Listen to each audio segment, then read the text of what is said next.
ব্রাহ্মণবাড়িয়া সরাইলে মোসাম্মদ কুলসুম বেগম নামে এক গৃহবধূর মরদেহ উদ্ধার করেছে পুলিশ। বৃহস্পতিবার 23 অক্টোবর বেলা 11টার দিকে উপজেলার পাকশিমুল ইউনিয়নের ভুইয়শ্বর গ্রামের উত্তরহাটি এলাকা থেকে তার মরদেহ উদ্ধার করা হয়।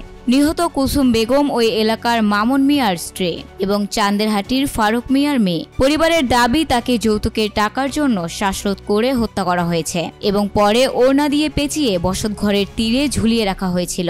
ঘটনার পর গৃহবধূর স্বামী মামুন ও তার পরিবারের সদস্যরা পলাতক রয়েছেন। প্রাথমিক তথ্য অনুযায়ী 4 বছর আগে কুলসুম বেগমের সঙ্গে মামুন মিয়ার বিয়ে হয়। 1.5 বছরের একটি ছেলে সন্তান রয়েছে তাদের। কিছুদিন আগে মামুন বিদেশ যাওয়ার কথা বলে কুলসুম তার বাবার বাড়ি থেকে টাকা এনে দেওয়ার জন্য চাপ সৃষ্টি করেছিলেন। পরিবারের লোকজন পরে মামুনকে বিদেশে যাওয়ার 3 লক্ষ টাকা দেওয়ার প্রতিশ্রুতি দিয়ে কুলসুমকে তার বাড়িতে ফিরিয়ে দেন।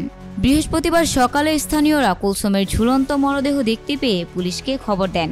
ঘটনার পর পরিদর্শন করেছেন সহকারী পুলিশ সুপার ব্রাহ্মণবাড়িয়া এবং সরাইল থানার officer incharge Mohammad Murshidul Alam Chowdhury. OC Mohammad Murshidul Alam Chowdhury জানান, ভুইয়শ্বর গ্রাম থেকে এক নারীর মরদেহ উদ্ধার করা হয়েছে। গলায় আঘাতের চিহ্ন রয়েছে। মরদেহ ময়নাতদন্তের জন্য ব্রাহ্মণবাড়িয়া সদর হাসপাতালের মর্গে পাঠানো হয়েছে। তদন্ত রিপোর্ট পাওয়ার পর বিস্তারিত জানানো হবে।